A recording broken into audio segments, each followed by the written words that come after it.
I'm on. Yay for me. Yes, yes. Yes, yes.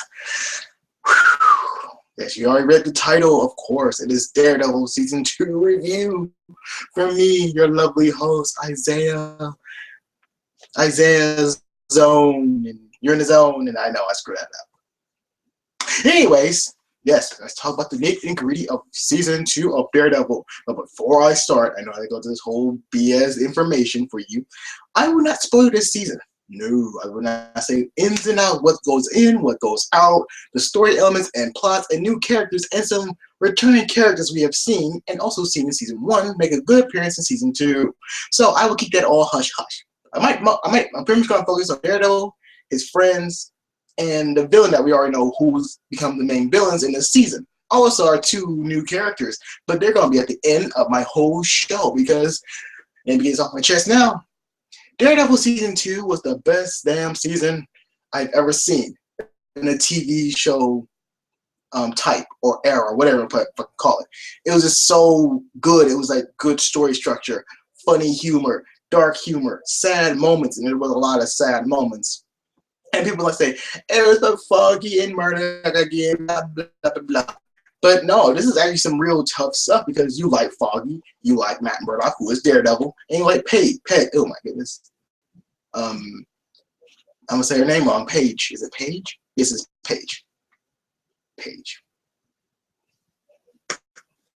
So those three chemistry between the actors and in this show as well it's well tuned. It's very well tuned. It makes sense. It's not overbearing. It's not like, oh my god, this and that. No, it's because they feel like they're normal people that you can pretty much sit down, have a beer with at a bar. Yes, I know, from Josie's bar, the shittiest bar you can find in New York, in marvelous way. But anyways, the rock pretty much is the focus at times. But when it comes to legal and court stuff, and it comes like the law firm itself, it's pretty much put under a microscope. And it's pretty much like a background of everything else that's going on in this whole story arc of Daredevil facing off against the Hand. Again, we already know the Hand was going to be in place from pretty much the Season 1 and from the trailers of Daredevil Season 2. And so the Hand plays a real big factor, pretty much for Doc and everyone else who's part of Matt Murdock's life. And man, it was just so damn good how it all plays out. But let me get back to Foggy and Murdock, because how Murdock is trying to keep people away from him, and it shows again he's trying to push people away more and more because he doesn't want them to get involved in his own life. And he makes to himself like, I can't do this. I can't be with these people and be doing this all the time. And when he just pretty much said like to Foggy about the X, Y, and Z's of his own life, it kind of hits you like, damn. Because he's trying to make himself to be the bad guy in front of his friends' eyes and everyone else's eyes. Because he wants to be a loner. He wants to be like that lone wolf. But his friends know, and everyone else, his friends know him so well that it's pretty much like this. Yeah, you can pretty much be an asshole to them. They're always on the side, no matter what. And it was a really hard moment for Matt Murdock because he was going through a lot of ringers, a lot of trials and cases he was missing, getting lackadaisical on the law firm, getting lackadaisical being a hero. It's so much involved with his own life that you kind of feel sorry for him because he is blind still, and he's very strong. He's very strong, powerful superhero. He's not a superpower, but you know what I mean. And so when he's facing off against a lot real world issues, not fighting crime, but real world issues, he has a hard time pretty much getting the hang of it. And pretty much his best friend Foggy always worries about him dying, end up in the morgue, or end up in jail. And this is a really cool chemistry between Foggy and Murdock that I love it so much that I kept watching more and more like, what's gonna happen? What's gonna happen? What's gonna happen? Oh my god, no. And when the shit hits the fan, and it does multiple times, he is there for Matt Murdock, and likewise for Foggy. But again, in the Season 2, they pretty much shows that Matt Murdock can't be at two places at one time. It's just impossible. He can't be Matt Murdock, the good law attorney, the loyal and pretty much honest lawyer, and there's Daredevil fighting against crime at night. You can't keep doing this back and forth. There has to be something that has to be a give and a take. And sadly, in the season, there was a give and take, and it pulled off very well. At the same notion, you gotta be like, what's gonna happen to these characters now? I know, right? And we see a lot of returning characters play back in Matt Murdock's life into more complicated ways. Because there's a side story arc and there was a main arc. The side arc did not really have no real connections to the main arc, but that was okay because you were establishing the new characters, who they was, and the flashbacks that were for Elektra was so good because it was pretty much like from a comic book perspective. But this was like how Dexter was meeting Linda. How was that her name right from Dexter season 2, whatever. Dexter's ex-girlfriend before marrying Rita.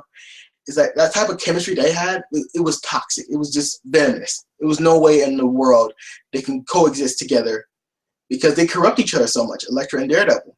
And also with how Lydia and Dexter was. They pretty much toxicated themselves. They opposed corruption towards one another. So we see here with Matt Murdock and Elektra.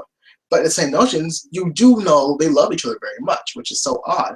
How pretty much Matt plays a cold shoulder, like, what the hell do you want? And this and that. And at the end of the day, he'll always still be at her side. It's like, damn, man, was she that good, man? I'm not going to judge because Elektra was extremely hot. Yes, she was. And the actress who plays her, I'm not going to remember her name, but I'll say this very briefly. She is the best damn Elektra ever. No, in fact, the bar wasn't set high at all, but the pressure was on. And she pretty much handled that pressure. She was an Elektra that I want to see more and more of because she was like Catwoman mixed with Talia al Ghul because she was very, very rich and also she was very, very dangerous. But the same notion, it plays why Matt doesn't want to take a life because he thinks all life has value. Unlike that bullshit of Arrow, how Oliver like, oh, I don't want to take no life because my best friend thinks I'm going to kill her and blah, blah, blah. Like bullshit. And the type of bullshit, that makes no sense. We see from Matt Murdock why he doesn't want to take a life even furthermore.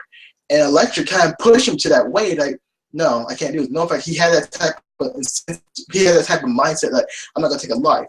But Elektra made it like pretty much fine-tuned that he's not going to take a life ever because he's going to prove a point to Elektra. And his master and pretty much father-like figure sticks. I can't say he was in this episode or not. I'm not going to say it. I'll keep it all hush-hush. But I kid you not, this was one of the best. But again, I'll continue more on Elektra. I'll continue more with Punisher as well. But let me get back really the character. Mr. Cox, yes, he was spot on as Daredevil, as Matt Murdock as well. He was great. He wasn't all whiny and complaining. You can't say he was, but you gotta remember, he is blind. He has to go through everything else. They care about the law and legal issues and everything else involved, and he's trying to keep his friends safe. So you can't really like that man. He's acting like a pussy and this and that. Like, no. You was in his shoes, you'd be in the same context. And there was a lot of pretty much some things that wasn't cleared up in the end of the season, but I overlooked it because it wasn't like you should go delve into next time in season 3. But for right now, it is what it is. I know, right? I know I'm letting that slide for some odd reason. But why is that? Because the action scenes with Matt Murdock in it's just because it got that same sense of the hallway scene. And I like this a little bit more than the hallway scene in the first season. This one's where Daredevil is all geared up. He's ready to fight. And he's just fighting all these enemies. And it's like only one long shot, like a turning clock. Because I can't tell you the setting of it. I can't tell you where they were fighting at. But you already know the feeling that they're fighting in a building. I can't tell you where at and this and that. Because it's going to ruin the surprise behind it. Because you have to see what Matt Murdock does. Goes beyond the limits of what he can do as a superhero. And this is by far the best description of how a person who has pretty much he can handle 2 things at once. And we already seen this before with Spider-Man type of scenario where he can't have the way of the world on his shoulders so many times because he loses powers because the nerves will kick in, the fear will kick in, everything will start to kick in so fast that he has no way to control it. But now what comes like the greater good, in a sense of where the greater good, or pretty much what he must do as a superhero, not what he does do for himself, which is selfish. He must protect his city. He must protect the people within his city in Hell's Kitchen. And that's what he wanted to do the most. And I kid you not, he did a great job protecting everyone. It's like, damn, how much he must be very, very tired of going through X, Y, and Z. And he has a lot of good conversations with the night nurse. She's only in for a brief moment in some episodes, or pretty much in the whole season itself. But when she was needed, she was needed. And again, she played her part very, very well, and I loved it. And she was pretty much that confidant he can always go to. But at the same notion, he knows that he can't be with her. He can't be with any woman because of the fact he lives this type of life. And so things get more complicated as season goes on, and you think like, damn, Matt Murdock, how are you gonna get out of this one now?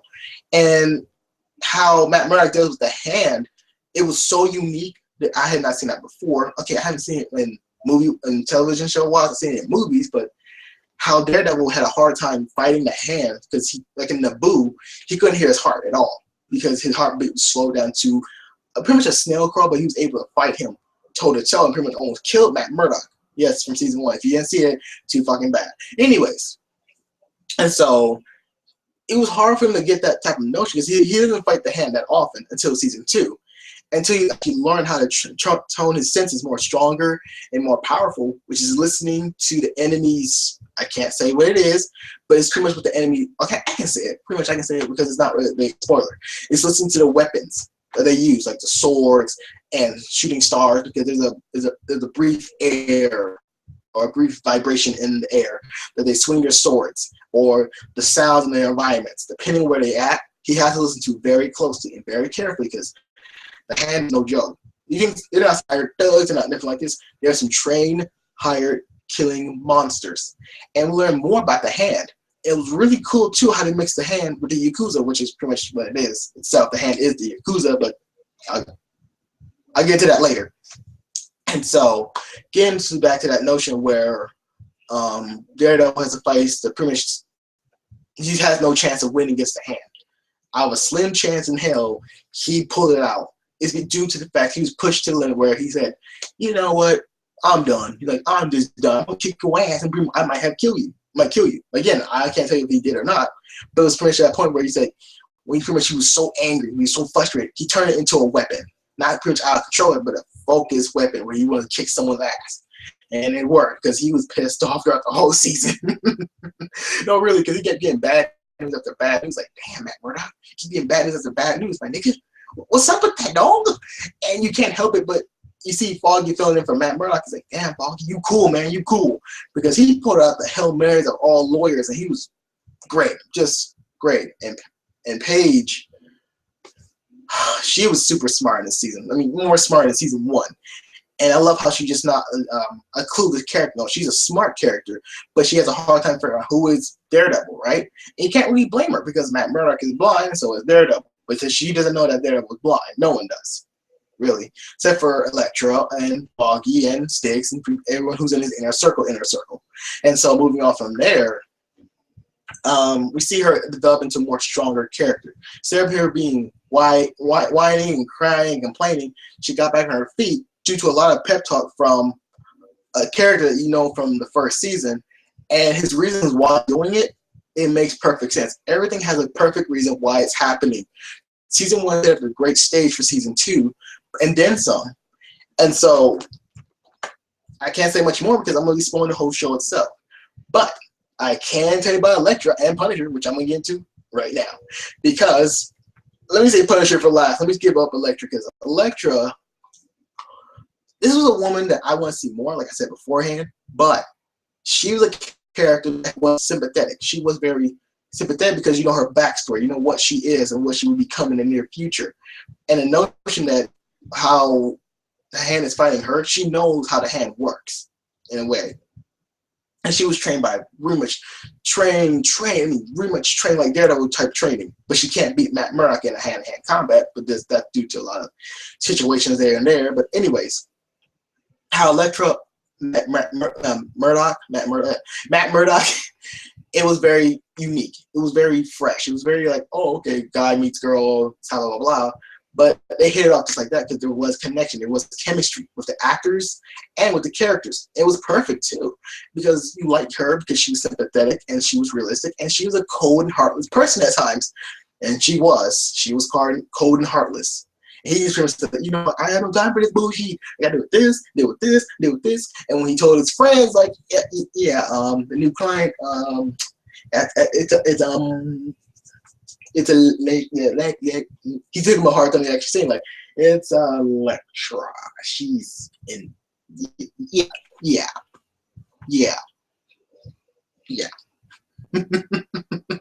Yeah, I can't help but laugh because it was just so classic.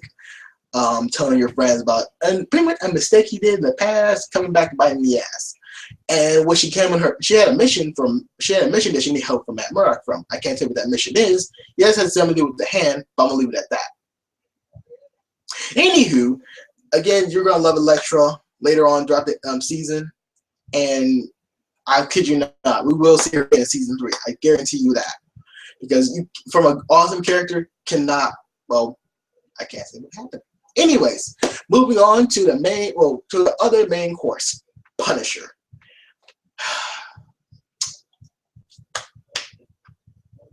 What can I say that hasn't been said already about Punisher?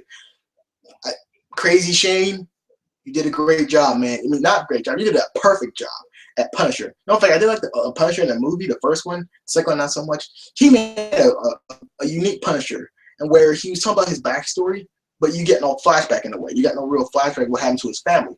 But you don't need to when he pretty much described in detail how he loves his family.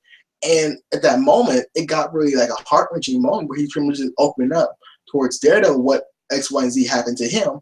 And you can see the character of Daredevil actually crying because I think it was actually real emotions for Punisher. I mean, he's going back and forth if he was pretty much mentally insane and this and that. But at the end of the day, he had to pretty much understand what Punisher is and what Punisher does. Pretty much at the end of the season, but Paige was on his side. Strangely enough, right?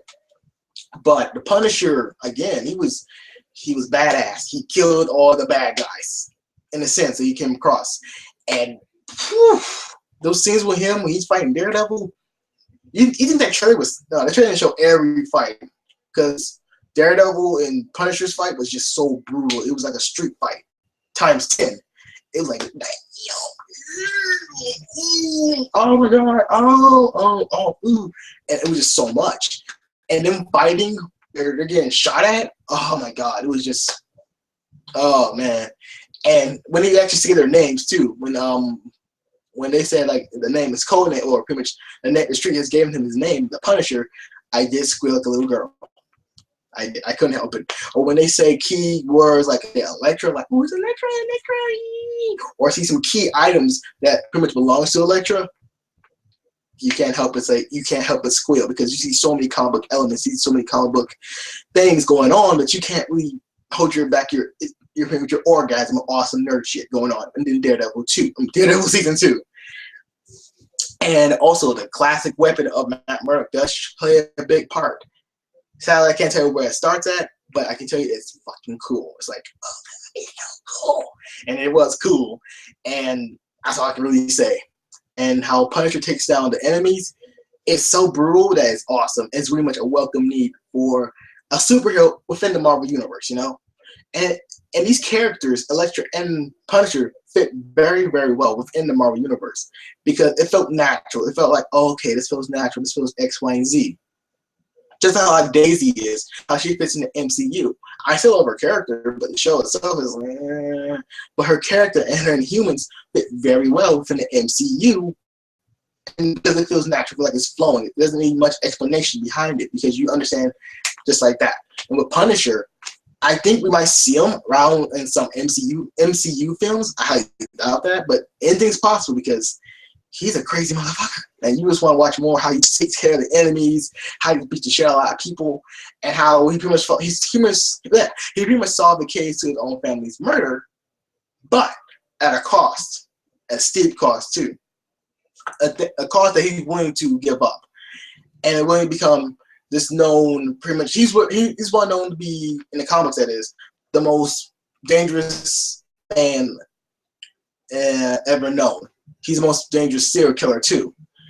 And he knows what he does. He knows it's wrong, but he doesn't give a fuck because they're scum. And, you know, his ways and clashing with Daredevil's ways, it's hard to choose who's right, who's wrong. Both men seem like they're right, but most of them can be wrong at times. And so when Punisher comes in the factor of Daredevil, he learns from Punisher a little bit more than he lets on. And where he learns from Punisher, when he learns to be all these tactics, when I mean tactics, I mean like get inside a person's mind, understand who this person is, it also goes much further where he has to become brutal, but not overly brutal as Punisher, but becomes brutal. and the bad guys that pretty much attack her, I'd be like, yeah, he's going to get that ass. He's going to get that. He's going to beat you down, man. He's going to get it. I had to act back for that moment. Yeah, I had to work. I got this too because it was an awesome movie. Show. But Punisher, that was out of nowhere. Anyways, but Punisher, he stole the character playing Punisher. He stole the show. Elektra stole the show. Matt Murdock hold it down again. Great acting, great storytelling. I can't say much because it's just gonna be a big spoiler. Because at the end, close to the end of season 2, you're gonna see some really cool characters show up, say their key names and stuff like that. I can't really say, but overall, this was pretty much a must-watch season of all time. And I can't say much behind that besides I love the show. Yeah, I loved it. It was just that spark, that flame that I wanted from Arrow, which was lost to me, and Shield, which is now lost to me now.